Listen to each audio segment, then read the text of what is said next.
बिहार के मुजफ्फरपुर में पत्थरबाजी का आतंक मचा हुआ है। लोग डर के साए में रहने को मजबूर हैं। दिन छिपते ही लोगों को आसमान से पत्थर बरसने का डर सताने लगता है और वो खुद को घरों में कैद कर लेते हैं। क्या है इस रहस्यमय पत्थरबाजी की कहानी, एक रिपोर्ट के जरिए आपको दिखाते हैं। अदृश्य शक्ति का खौफ, शाम होते ही दहशत देती है दस्तक। कौन कर रहा है रहस्यमयी पत्थरबाजी? डर, बेबसी, लाचारी की ये तस्वीरें हैं बिहार के मुजफ्फरपुर की, जहां शाम होते ही खौफ की ऐसी लहर दौड़ती है कि लोग घरों में कैद हो जाते हैं। बस फिर दिन निकलने का इंतजार करते हैं, क्योंकि जब रात पैर पसारना शुरू करती है तब यहाँ पर ऐसी पत्थरबाजी होती है कि लोग समझते हैं कि ये आम इंसान का काम नहीं है। इस रहस्यमयी पत्थरबाजी से जयप्रकाश नगर के लोग डर के साए में जीने को मजबूर हैं। खबरों के मुताबिक नवीन विद्या निकेतन स्कूल के सामने की गली में हर घर पर बीते 1.5 महीने से रात में पत्थर बरसते हैं। पत्थर सिर्फ घर पर और गली में गिरते हैं। गनीमत ये है कि अभी तक किसी इंसान को पत्थर नहीं लगा है। जो पत्थर गिरते हैं वो रेलवे ट्रैक पर बिछाए जाते हैं। करीब 250 ग्राम का पत्थर अगर किसी इंसान के सिर पर गिरेगा तो क्या हाल होगा, ये सोचकर मोहल्ले के लोग सहम जाते हैं। शाम होते ही महिलाएं और बच्चे घरों में खुद को बंद कर लेते हैं। ढेलबाजी चलने लगता है 7 बजे से, कभी 8 बजे से 11 बजे रात तक ढेलबाजी चलता है। देखते हैं कि किधर से छिप के देखे तो बुझेबे नहीं करता है कि किधर से ढेलाता है। बाकी जाजे इसी तरफ से ढेलाता है। बीते बुधवार की रात करीब 10 बजे फिर पत्थर बरसे, जिससे कई लोगों के घर के शीशे टूट गए। हैरानी की बात तो ये है कि अभी तक किसी ने पत्थरबाजों को देखा नहीं है। कहां से पत्थर आ रहे हैं, कौन पत्थर मार रहा है, क्यों मार रहा है, किसी को कुछ पता नहीं है। इलाके के लिए पत्थर बरसना एक अबूझ पहेली बनकर रह गया है। लगातार पत्थर पश्चिम की तरफ से, घर के जो पश्चिम साइड है उधर से फेंका जाता है और उससे वो ललन श्रीवास्तव जी उनका पूरा घर डैमेज हो गया है। परसों रात में मेरे घर पे 3-4 पत्थर आ गया था।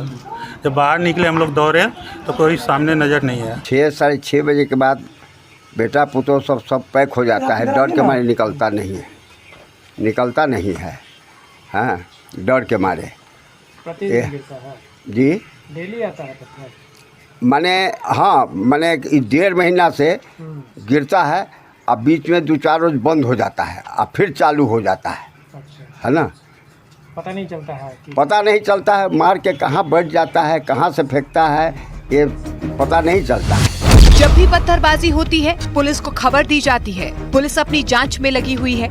लोगों का कहना है कि जब पुलिस गश्त करती है तब पत्थरबाजी नहीं होती, लेकिन पुलिस के जाने के बाद फिर से पत्थर बरसने लगते हैं। रहस्यमयी पत्थरबाजी पुलिस के लिए भी सिरदर्द बन चुका है।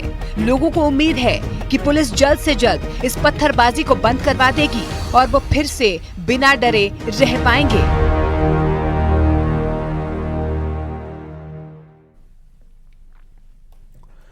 लेबनान और इजराइल के बीच बढ़ती जंग के बीच पश्चिम एशिया में युद्ध का संकट गहरा होता जा रहा है। पश्चिम एशिया में इजराइल और ईरान के समर्थक देश एक दूसरे के खिलाफ एकजुट होते हुए दिखाई दे रहे हैं, जिसने जंग के माहौल को बहुत ही डरावना बना दिया है।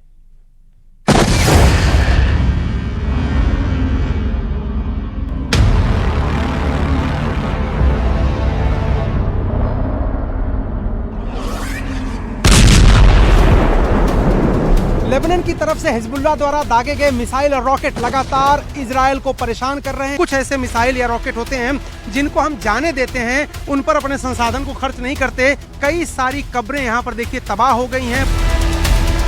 एक रॉकेट आके गिरा है जिसकी वजह से तबाही का जो मंजर है वो आप देख सकते हैं। यहाँ पर देखिए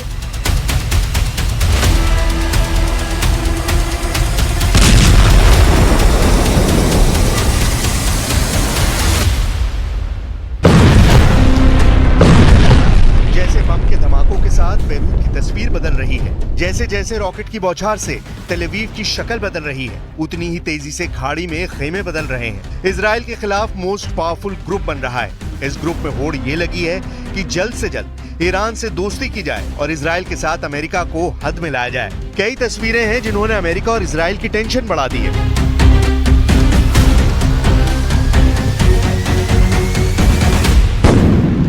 तस्वीर नंबर 1 देखिए, जहां तुर्की नेवी का शिप लेबनान में एंट्री कर रहा है। शिप पर तुर्की के किलर कमांडो एक्शन मोड में दिख रहे हैं। दूसरी तस्वीर अल्बानिया से आई है, जहां प्रेसिडेंट एर्दोआन इजराइल विरोधी गुट के विस्तार के लिए पहुंचे हैं। तीसरी तस्वीर तो ऐसी है जिसने इजराइल और अमेरिका दोनों को थर्रा दिया है। सऊदी अरब के रियाद में क्राउन प्रिंस सलमान से ईरान के विदेश मंत्री की मुलाकात ने अरब वर्ल्ड में नए समीकरण पर मोहर लगा दी है।